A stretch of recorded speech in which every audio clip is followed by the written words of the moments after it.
Assalamualaikum warahmatullahi wabarakatuh. Nama saya Siti Nur Aisyah binti Azmi daripada Diploma Pendidikan Islam Semester 2 Kelas 3. Hari ini kita akan belajar tentang topik institusi kekeluargaan. Institusi kekeluargaan ialah suatu badan atau organisasi utama dalam sebuah keluarga yang mempunyai pertalian darah dan bersedia untuk membesarkan anak-anak dan memenuhi keperluan anggota lain. Terdapat 3 fungsi keluarga, antaranya ialah fungsi seksual dan kasih sayang, fungsi ekonomi dan fungsi sosialisasi. Fungsi seksual dan kasih sayang yang pertama sekali ialah salur dan kawal kehendak seksual dengan baik dan diterima agama, budaya dan masyarakat sekeliling. Seterusnya, saling memberi kasih sayang untuk membesarkan generasi akan datang sehingga menjadi kesejahteraan keluarga. Yang kedua ialah fungsi ekonomi, iaitu bekerjasama dan saling penuhi ahli dalam keluarga. Seterusnya, usaha sebagai satu kumpulan sehingga mendapat hasilnya. Yang ketiga ialah fungsi sosialisasi, iaitu menyediakan gaya atau cara hidup yang lebih stabil berbanding hidupan seharian. Yang kedua ialah menyediakan tempat ahli mampu berbincang masalah bersama serta mendapatkan maklum balas. Yang ketiga ialah dapat meningkatkan hubungan sosial harian sehingga kurang sunyi. Seterusnya, keluarga juga mempunyai 4 struktur.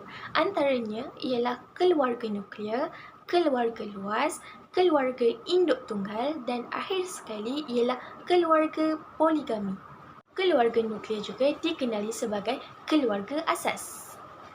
Ahlinya terdiri daripada ibu bapa, anak-anak dan anak angkat jika ada. Dan kebiasaannya, keluarga nuklear ini tinggal bersama-sama, dalam erti kata lain, tinggal sebumbung. Keluarga nuklear ini dihasilkan melalui perkahwinan, pertalian darah atau keluarga anak angkat. Peranan keluarga nuklear ialah memenuhi keperluan dan mencapai matlamat. Keluarga luas pula terdiri daripada datuk, nenek, ibu bapa, anak dan saudara mara. Keluarga induk pula terbentuk akibat perpisahan, penceraian ataupun salah seorang induk meninggal dunia. Keluarga poligami, iaitu bapa mempunyai 2 atau lebih isteri dengan anak masing-masing. Seterusnya, kita pergi kepada ciri-ciri keluarga bahagia. Yang pertama sekali ialah saling membantu antara satu sama lain. Yang kedua ialah saling menghormati antara satu sama lain. Yang ketiga, sentiasa mewujudkan suasana ceria dan harmoni apabila berinteraksi. Yang keempat, sentiasa meluangkan masa antara satu sama lain. Dan akhir sekali ialah saling menyayangi antara satu sama lain. Kita pergi kepada cara-cara menghormati keluarga. Yang pertama sekali, kita mestilah bercakap dengan sopan tanpa meninggikan suara. Yang kedua ialah kita mestilah mendengar dan menghormati keputusan yang diberikan oleh pihak keluarga. Dan akhir sekali, kita mestilah membantu dan mendengar masalah yang dihadapi oleh keluarga. Sambung dalam kedudukan keluarga dan Islam menggalakkan untuk kita ni berkahwin untuk kita teruskan generasi-generasi seterusnya. Bukan setakat agama Islam saja, tapi agama-agama lain pun tetap menggalakkan penganutnya untuk terus berkahwin. Jadi pernikahan dalam Islam ini merupakan satu ibadat dan sunnah para Nabi. Jadi macam kita tahu, berkahwin, melahirkan zuriat itu adalah satu sunnah dan satu ibadah seperti yang telah dilakukan oleh Nabi kita. Dan yang kedua, Islam ialah satu kehormatan yang penuh, memberikan satu penghormatan yang penuh kepada anggota keluarga. Jadi anggota keluarga tu daripada siapa? Daripada atuk, nenek, ibu, ayah, kakak, abang, adik, semua. Dan ketiga, Islam menekankan pentingnya penghormatan kepada ibu dan ayah. Jadi macam kita tahu, dalam apa-apa agama pun memang kita perlu menghormati ibu bapa. Kalau kita nak buat apa-apa, kita kena tanya ibu ayah dulu. Jika kita masih lagi bawah penjagaan ibu dan ayah, kita kena tanya dulu ibu bapa kita, nak buat ni boleh tak, nak buat ni boleh tak. Jadi sebab kita perlukan satu keredaan, di mana ibu bapa meredai apa yang kita buat, jadi Allah juga meredai apa yang perkara kita buat. Yang keempat, Islam juga menganjurkan orang tua menjaga hak anak lelaki serta anak perempuan. Iaitu maksudnya kat sini, kita sesetengah kita tahu ada ibu bapa lagi pentingkan anak lelaki daripada anak perempuan. Kadang-kadang mereka berfikir anak-anak lelaki akan lebih membawa tuah ataupun memberi banyak kesenangan berbanding anak perempuan. Jadi pemikiran macam ni kita tak boleh pandang rendah, sebab fikiran macam ni anak-anak selalu dibeza-bezakan, maupun lelaki atau perempuan. Ada anak yang lelaki dikurangkan kasih sayang, dibeza-bezakan dengan anak perempuan. Ada juga anak perempuan dibeza-bezakan dengan anak lelaki. Sepatutnya menjadi orang tua atau menjadi ibu dan ayah, menjadi penjaga kepada anak-anak kita, kita tidak seharusnya membeza-bezakan dan membanding-bandingkan, kerana setiap anak itu mempunyai kekurangan dan kelebihan tersendiri. Kerana Allah menciptakan manusia itu berlain-lain, sedangkan kita punya cap jari pun tak sama, walaupun kembar. Okey, jadi dekat sini juga menekankan kalau kita mampu untuk hantar anak kita pergi ke sekolah, jadi kita kena tunaikan hak-hak anak-anak kita. Jadi mampu bagi anak pergi sekolah, kita kena tunaikan hak dia. Jadi dia pergi sekolah, kita kena tunaikan lagi hak dia untuk cukup baju, makan, persediaan untuk ke sekolah, macam beg sekolah, alat tulis, contohnya untuk kalau pergi IPT, ID top, belikan handphone. Jika benda tu sangat perlu, jadi sebagai ibu bapa seharusnya kita menjaga hak anak-anak. Jadi kita kena beri, sebab ini adalah hak anak-anak. Okey. Dan kelima, Islam mewajibkan silaturahim setiap Muslim. Jadi kalau kita ada saudara mara, kita kena pergilah melawat, kita kena pergi ziarah. Tak kisahlah sebelah bapa ataupun ibu, kena pergi melawatlah saudara walaupun jauh. Lalu kita kenalah hubung. Sekarang teknologi dah mudah, kita boleh guna WhatsApp, kita boleh guna Telegram, kita boleh guna Instagram, kita boleh guna Twitter. Macam-macam platform untuk kita berhubung dengan orang luar telah diwujudkan. Terusnya, peranan keluarga dalam Islam. Jadi ada beberapa peranan yang perlu diterapkan dalam kekeluargaan tersebut. Yang pertama iaitu menanamkan ajaran Islam. Maksudnya kalau awak hidup dalam keadaan Islam, anak-anak yang bakal lahir perlulah dalam didikan agama Islam. Jadi kita kena ajar diorang solat, ajar diorang berpuasa, ajar kenapa kena bayar zakat, macam-macam lah. Yang kedua, peranan keluarga ni kita kena memberikan rasa ketenangan, iaitu bila ada keluarga, kita tak macam orang selalu cakap, selalu sendiri, seorang-seorang, rasa sunyi. Bila kita dah berkeluarga, kita ada ramai orang sekeliling kita, jadi kita perlu mengamalkan hidup harmoni dan juga rasa tenang. Bila ada seseorang di samping kita, yang merasa lebih tenang dalam apa juga keadaan. Yang ketiga, menjaga dari siksa api neraka.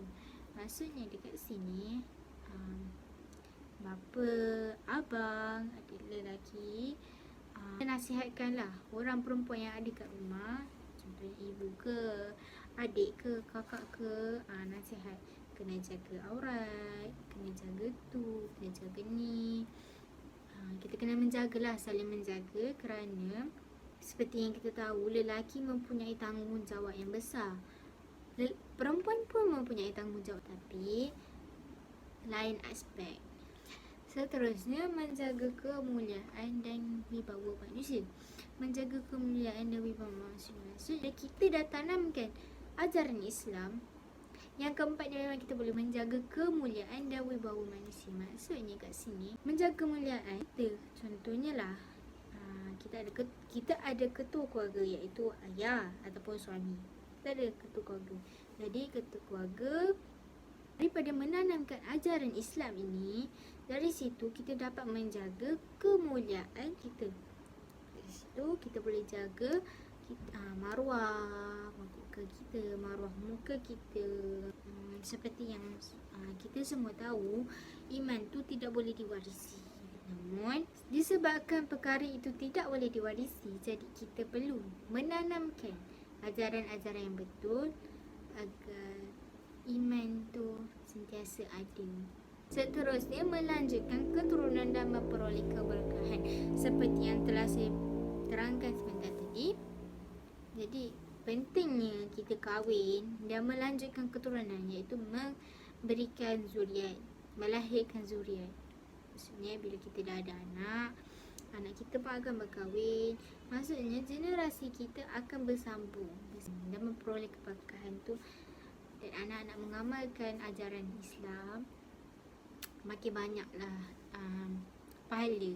Macam lagi orang mengingat perkara tu dan membuat perkara tu, jadi benda tu mengalir lah, pahalanya sentiasa mengalir.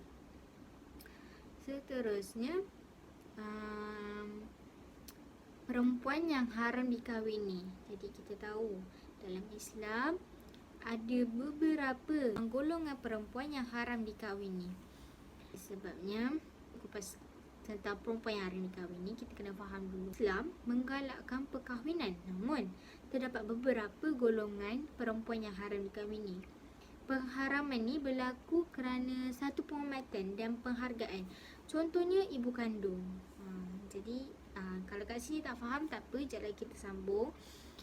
Tiga, iaitu menjadi fitrah manusia lah, manusia yang tak nak kahwin dengan ibu sendiri, adik perempuan sendiri, akak perempuan sendiri, anak perempuan sendiri. Dan kemudian matlamat perkahwinan juga untuk menjaga kehormatan. Jadi bila dari situ matlamat dia untuk menjaga kehormatan, bila kita berkahwin dengan perempuan yang tak sepatutnya, dia menjadi pencapaian dalam pergaulan tu terhad. Contohnya kita kahwin dengan adik susuan. Kita kahwin dengan adik susuan, saudara dia adalah saudara kita juga. Jadi pergaulan tu menjadi sangat terhad. Patutnya dalam membina kekeluargaan ni kita memperluaskan lagi. Dan terakhir, untuk menyusun binaan dan hubungan kekeluargaan. Macam saya cakap tadi, pergaulan ni terhad. Jadi kekeluargaan ini perlulah menghasilkan pergaulan yang bebas, pergaulan yang besar lah. Kalau kita kahwin dengan orang luar daripada family kita sendiri, jadi pergaulan kita jadi bebas. Jadi seterusnya kita masuk kepada golongan perempuan yang haram dikahwini. Perempuan yang haram dikahwini terbagi pada dua. Yang pertama, haram selama-lamanya. Yang kedua, haram sementara. Jadi apakah itu haram selamanya dan apakah itu haram sementara? Jadi saya bagi tahu antara tiga sebab haram selamanya. Yang pertama, hubungan keturunan, iaitu nasab. Yang kedua, hubungan perkahwinan. Ketiga, faktor penyesuaian, hubungan keturunan nasab. Itu sebablah haram selamanya. Yang pertama, ibu, nenek sebelah ibu dan nenek sebelah bapa. Perempuan yang memang haram lah kita tak boleh kahwin. Dengan mak sendiri tak boleh kahwin, dengan nenek, dengan mak belah mak kita tak boleh kahwin, mak belah ayah kita pun kita tak boleh kahwin. Yang kedua, anak perempuan, cucu perempuan dari anak lelaki dan cucu perempuan dari anak perempuan. Maksudnya dekat sini kita ada anak perempuan. Anak perempuan kita kahwin. Anak perempuan kita kahwin, dia ada anak perempuan. Anak perempuan tu merupakan cucu kita. Jadi kita tak boleh kahwin dengan cucu kita. Sama juga berbalik pada lelaki, anak lelaki. Kita ada anak lelaki kahwin, ada anak perempuan tu adalah cucu kita. Jadi kita boleh kahwin. Okay, yang ketiga, adik-beradik seibu sebapa atau seibu atau sebapa. Maksudnya, benda ni berlaku macam, maksudnya dekat sini kalau adik-beradik sendiri kita memang tak boleh kahwin. Adik-beradik sebapa tu maksudnya mak ayah kita dah bercerai. Lepas tu ayah kita ni kahwin lain. Lepas tu mereka melakukan persetubuhan. Lepas tu diorang ada anak. Maksudnya itu sebapa lah dengan kita. Jadi kita boleh kahwin. Sama juga kalau dengan mak kita. Jadi kita tak boleh kahwin lah. Lepas tu yang keempat, anak perempuan kepada adik beradik lelaki seibu sebapa atau seibu atau sebapa. Maksudnya sama juga macam nombor 2 tadi, dah kahwin kan. Kalau bapa kita dah kahwin dan dah jadi adik beradik sebapa. Lepas tu yang anak dia tu dah kahwin. Maksud adik beradik sebapa kita tu dah kahwin. Lepas tu dia ada anak. Yang tu kita tak boleh kahwin. Sama juga dengan perempuan dengan lelaki sama je. Ibu saudara sebelah bapa dan ibu saudara sebelah ibu. Tak boleh kahwin Okay, seterusnya haram kerana perkahwinan. Yang pertama, isteri bapa iaitu ibu tiri kita haram kahwin. Kahwini isteri datuk, menantu, mertua, anak perempuan kepada isteri, maksudnya anak tiri. Okay, yang ketiga haram kerana susuan. Okay, yang pertama ialah adik-beradik perempuan susuan, kita tak boleh kahwin. Yang kedua, anak perempuan pada adik-beradik lelaki susuan, tak boleh kahwin juga. Yang ketiga, ibu saudara susuan, iaitu adik-beradik dengan ayah susuan kita. Yang keempat, ibu saudara susuan, adik-beradik dengan ibu susuan sama juga, ibu saudara lah kan. Yang kelima, anak perempuan susuan, anak yang menyusu dengan isteri. Maksudnya dekat sini adik-beradik gaduh, adik tak suka kebahagiaan akak dia, macam itulah. Maksudnya kat sini kalau dah kahwin dengan kakak, tak boleh kahwin dengan adik sekali pada waktu yang sama. Jadi kalau kita nak kahwin dengan adik, kena ceraikan akak. Kalau dah kahwin dengan adik tapi nak dengan akak, kena ceraikan adik, baru kahwin dengan akak. Seterusnya, berkahwin lebih dari 4 perempuan. Yang ni macam kita tahu, lelaki ada 4 tempat nak kahwin. Contohnya dia dah kahwin 4, dia mampu untuk kahwin 4. Lepas tu dia rasa dia nak kahwin lagi sebab dia rasa dia mampu. Tapi dia tak boleh kahwin sebab dia dah, kalau dia kahwin lagi sekali, maksudnya dia dah ada 5 isteri. Jadi tak boleh. Sekurang-kurangnya kena ada 4. Paling limit ada 4 kota je. Jadi dia kena kahwin 4. Kalau dia nak kahwin lagi, dia kena ceraikan salah satu. Kalau dia tak sanggup, jadi dia tak boleh kahwin baru. Okay, yang ketiga, perempuan kafir yang menyembah berhala. Perempuan kafir yang menyembah berhala ni maksudnya orang Kristian ke orang yang bukan Islam lah. Selagi dia belum masuk Islam, kita boleh kahwin dengan dia. Kalau dia dah masuk Islam, baru kita boleh kahwin dengan dia. Yang keempat, perempuan yang berkahwin. Maksudnya kat sini, perempuan yang dia dah ada suami, tak boleh lah kalau nak kahwin dengan dia. Jadi kita boleh kahwin lah dengan perempuan yang dah idam. Yang terakhir sekali, perempuan yang diceraikan dengan talak 3. Macam kita tahulah, perempuan yang diceraikan dengan talak 3, lelaki boleh rujuk balik. Tapi dengan syarat bekas bini dia kena bersetubuhan dengan orang lain dulu. Maksudnya bekas bini dia kena kahwin dengan orang lain dulu lah je untuk kedudukan keluarga dalam Islam. Dan perempuan yang haram untuk dikahwin sama ada selamanya atau sementara. Sekian itu saja. Terima kasih.